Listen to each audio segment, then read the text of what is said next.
Howdy folks, it's Meandering Mike in the Man Cave of Madness. And this is a new segment we're calling non-boxings. Yeah, non-boxings. That means these aren't traditional unboxings. Games come in a variety of packages beside cardboard boxes. Over the years, we have had things like magazine games, like SPI and Against the Odds. Sometimes magazine games come in Ziploc bags, but there's also games that come in Ziplocs by themselves. Sometimes they come in a folio that is usually also Ziplocked or shrink wrapped. There's also book games. Now, on a previous episode of Collector's Corner, I looked at game books, particularly one-on-one adventure game books from TSR. And there's things like Choose Your Own Adventure, Fighting Fantasy Center. I'm not talking about those kind of game books, but there are games in books that are traditional, like Hex Encounter war games. Things like The Crusade, Siege of Acre, Game of Drones, a modern game from Historic Wings. We've got games on World War II, science fiction, fantasy, and many, many historical periods. Like Worthington Publishing has put out a fair number on various historical topics. So in the segment I'm calling non-boxings, we will not be covering boxed games in cardboard boxes. We also won't cover magazine games and Ziploc games, but we will cover potentially book games and games that come in other kind of packaging, bagged games, not the Ziploc bags, but this is a burlap bag. And here are other cloth bag games. Now, what's special about these two, for example, is the bag itself is actually the play surface. When you unfurl this, it's not a typical like rectangular style bag with a drawstring on the top. The way these unfurl, they become the map for the game itself. So bagged games are one of the kind of games that we will look at. There are also games that come in tubes. The Dragon and the Pearl. Forest of the Impaled, Dracula's Final Stand. And things like historical games. The Journey of Paul, historical strategy game. This is like an area movement strategy, history, religious history game. So those are alternate formats. There's also games that come in that might be box-like, but come in other mediums like tin games. This is something that we did an unboxing of way back when on the channel, but there's other audio that come in different. That's a relatively small one, medium-sized, relatively large tin games.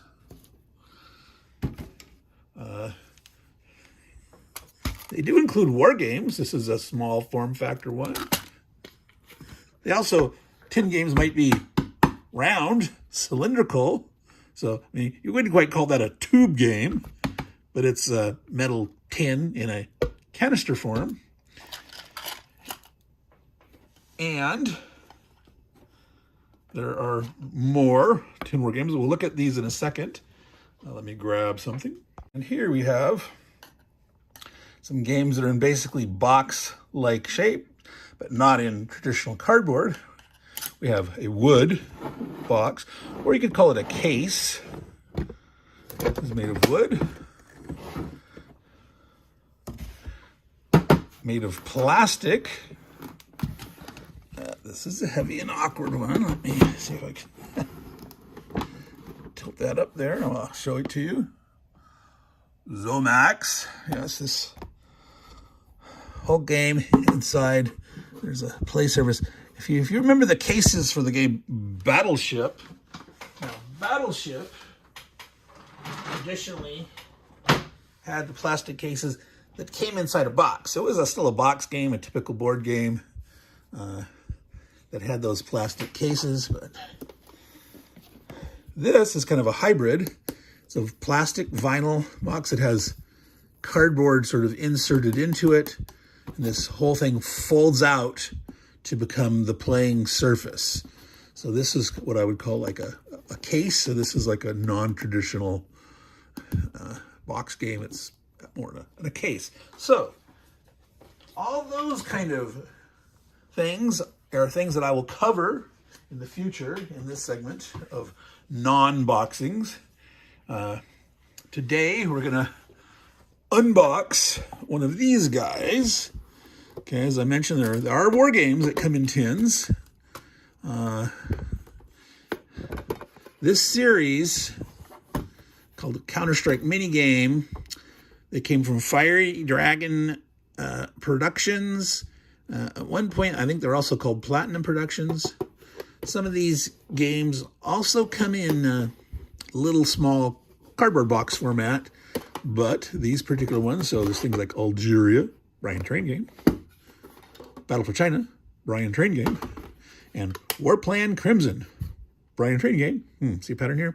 Now, I'm going to go ahead and unbox, open the tin here to take a quick look at that. That'll be our unboxing. So let me get that open. All right, so War Plan Crimson is a game about the U.S. invasion of Canada. Yes, you heard that right. That's not a strange, odd thought, is it? So this is a hypothetical invasion, the plan to invade Canada between 1935 and 1939. It's a typical hex and counter war game. Over 200 die cut counters, rulebook, dice, map, etc. All right. So if we open this puppy up, and we have in here some dice, which are falling out. There's one of them. That doesn't want to stay flat. We've got a rule book here. Yeah, it's not going to cooperate with that. All right. There's the other die. Little dice to fit into the tin. All right. Okay, before we take a peek at that, let's look at the map. People like to see the map. There's actually two sections to the map. War Plan Crimson, the east map. Dartmouth, Halifax, all right. Okay, Naval Exclusion Zone, Terrence Bay, Dartmouth, Halifax, Bedford, French Village, etc. All right.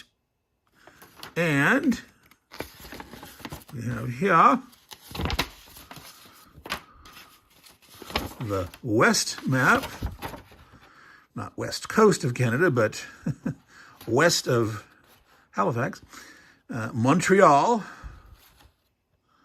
So there we see various points. I assume, yes, there's the red line. That's the border here.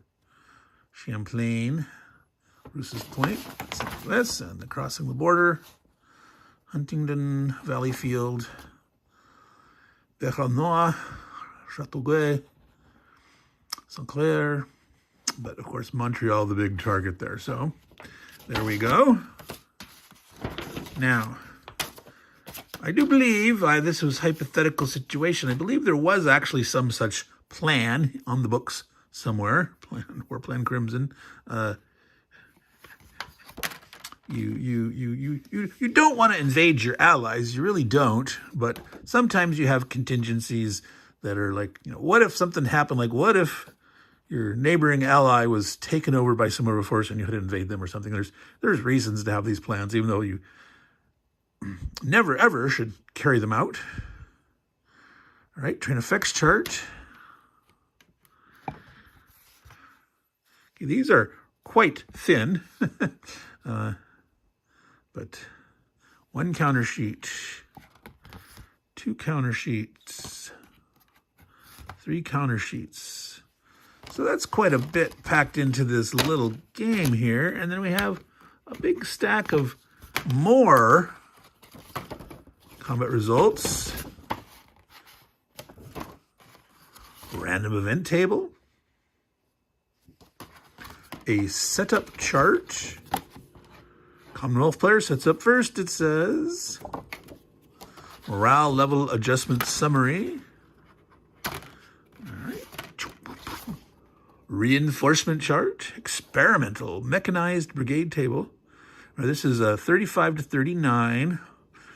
So, yes, we didn't have much in the way of tank production at that point.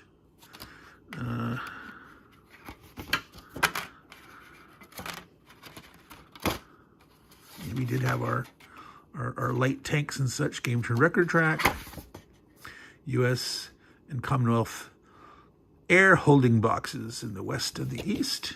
Right, so that is it for there. So all this in this little tiny tin. Take a quick look at the rule book here. I believe it said on the back that it was a 16-page color rule book. All right.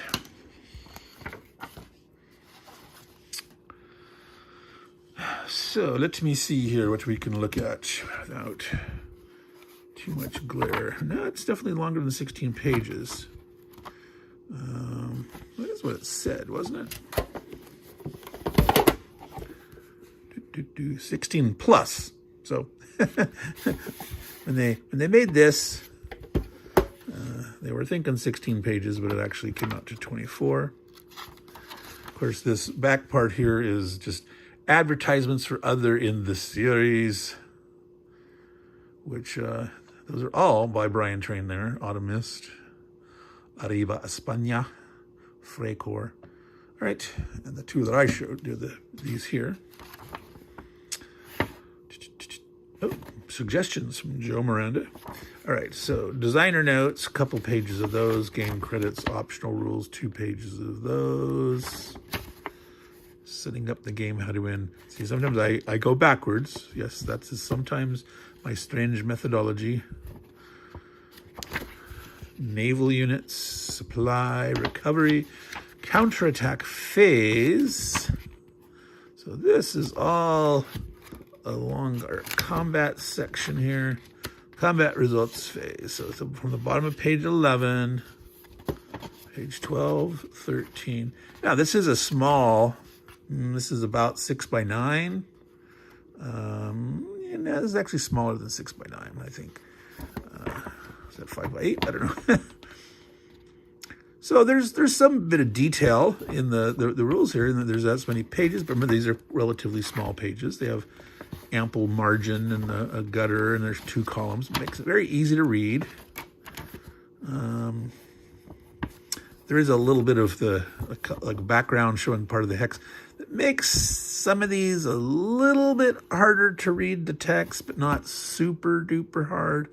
I don't usually like that. You know, it's fine here, this part, but the very top, like 3 lines, potentially there's a little too much color behind them, makes it harder to read, but I'm gonna forgive that. That's not too bad. Movement phase. All right, it's sticking between my dry thumbs, crackly skin, winter dry. Just, you know, sequence of play, political rules, reinforcements, etc. All right, so that is a game in a tin, a war game, complete game with, 24-page rule book, 2 small maps,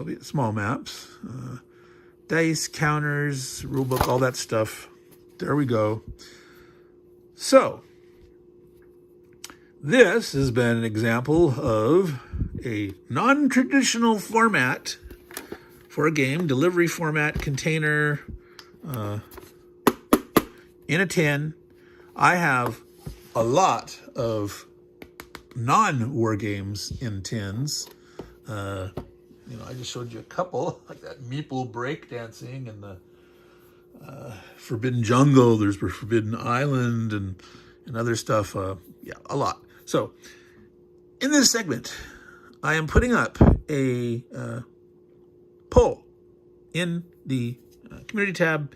You can select which kind of thing I'm going to be doing next. I think I'll have tube games, bag games, more tin games, or call them other material games, because that would include the plastic cases or the wood cases.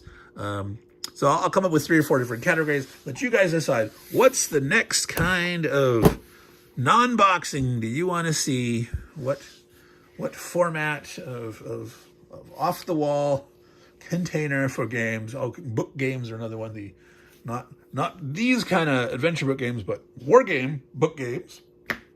And so please, by all means, take a look at that. Will be up there shortly. This video-matic will show up before those are out there, but shortly, if you watch the video, get there, that'll come out very soon on the poll. So, Meandering Mike, Man Cave of Madness, meandering through the topic as usual, but heck, we haven't gone too long for the fact that we looked at all these different kinds of formats of the ways game can come, and we actually did a unboxing of this tin game, and talked about the future plans. So remember, folks, take care of your games, no matter what format they come in, and they'll take care of you. Ciao, y'all.